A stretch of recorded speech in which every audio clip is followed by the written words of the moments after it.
Oh my god. Oh my god. இது உங்கள் சட்டத்தின் பார்வையில் யூடியூப் சேனல். இயற்கையின் மர்மங்களையும் அதிசயங்களையும் சட்டத்தின் கூரிய பார்வையில் நுணுக்கமாக ஆராயும் நம் பயணத்துக்கு உங்கள் வருகையை எப்போதும் போல் நன்றியுடன் வரவேற்கின்றோம். இன்றைய நமது பார்வை இரத்தச் சிவப்பாய் மாறிய கடற்கரை. ஈரானின் ஹாமோஸ் தீவில் நிகழ்ந்த அற்புதம். இது கற்பனை அல்ல, இது ஒரு விஞ்ஞானத்தின் சத்தியம். ஈரானின் தெற்கு பகுதியில் பெர்ஷியஸ் கடலில் அமைந்துள்ளது ஹாமோஸ் என்ற ஒரு குறும்பட்ச தீவு. இந்த தீவில் கனமழையொன்றுக்கு பிறகு கடற்கரை முழுவதும் இரத்தம் போல் சிவப்பாய் மாறியுள்ளது. இது நிகழ்ந்த அன்று அந்த காட்சியை பார்த்த சிலர் அதனை பேரழிவுக்கான முன்னோட்டம் எனக்கூட நினைத்திருந்தார்கள். ஆனால் உண்மை அதைவிடவும் மிகவும் ஆழமானதும் அறிவியல் மிக்கதுமானதுமாகும். ஆம், இந்த தீவின் மண் சாதாரண மண் அல்ல. இங்கு நிலத்திலுள்ள மண் மிகுந்த அளவில் இரும்பு ஆக்சைடு தாதுக்களை கொண்டுள்ளதாக காணப்படுகின்றது. இரும்பு ஆக்சைடு என்பது நம்மால் தெரிந்த அதிக சிவப்பான மண்ணின் காரணியாகும். இதே தாதுவே பண்டைய மனிதர்கள் உருவாக்கிய ஓவியங்களிலும் எரிபொருள் பாறைகளிலும் காணப்படுகிறது. ஒரு பெரிய கனமழைக்கு பிறகு இந்த சிவப்பு தாதுக்கள் மழை நீருடன் கலந்து கடற்கரையை நோக்கி வழிகின்றது. அப்போது அந்த மணல் மற்றும் தாதுக்கள் கடற்கரை முழுவதையும் இரத்தம் போல் மாற்றிவிடுகின்றது.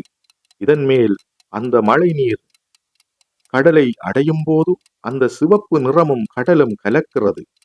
அந்த காட்சி கண்களுக்கே நம்ப முடியாத ஒரு மாயாஜாலம் போல தெரிகின்றது. ஆனாலும் இந்த தீவு வெறும் சிவப்பே அல்ல, இது ஒரு வண்ணக் கலவையின் சாகச பூமி. பச்சை, மஞ்சள், நீலம், ஊதா, பழுப்பு, இந்த எல்லா நிறங்களும் இங்கே காணப்படும் மண்ணின் இயற்கை தாதுகளால் ஏற்பட்டதன் விளைவாகவே காணப்படுகின்றது. இத்தகைய பலவிதமான நிறமுள்ள பாறை அமைப்புகளினால்தான் ஹாமோஸ் தீவு ரெயின்போ ஐலண்ட் என்ற பெருமை பெயரையும் பெற்றிருக்கின்றது. இந்த வகை இயற்கை காட்சிகள் உலகின் மிகவும் குறைவான இடங்களில் மட்டுமே நிகழ்கின்றன. ஆப்பிரிக்கா, ஆஸ்திரேலியா மற்றும் சிலியிலும் இதுபோல் வித்தியாசமான மண்ணின் அமைப்புகள் காணப்படுகின்றன. ஆனால் ஹாமோஸ் தீவின் அளவில் இந்த அளவு விரிவும் வண்ணங்களும் கொண்ட நிலம் மிக மிக அரிதாக காணப்படுகிறது.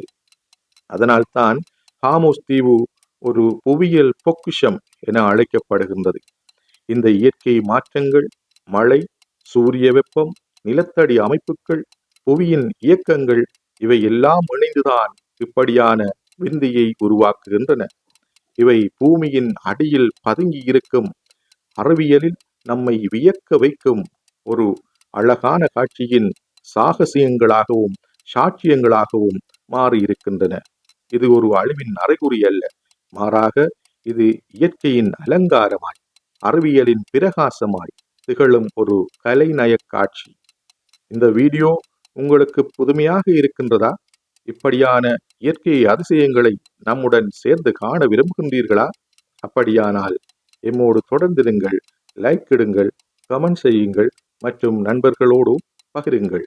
இது உங்கள் சட்டத்தின் பார்வையில் உலகத்தை, அதன் இயற்கையை, அதன் விதிகளை சட்டத்தின் வழியால் பார்ப்போம்.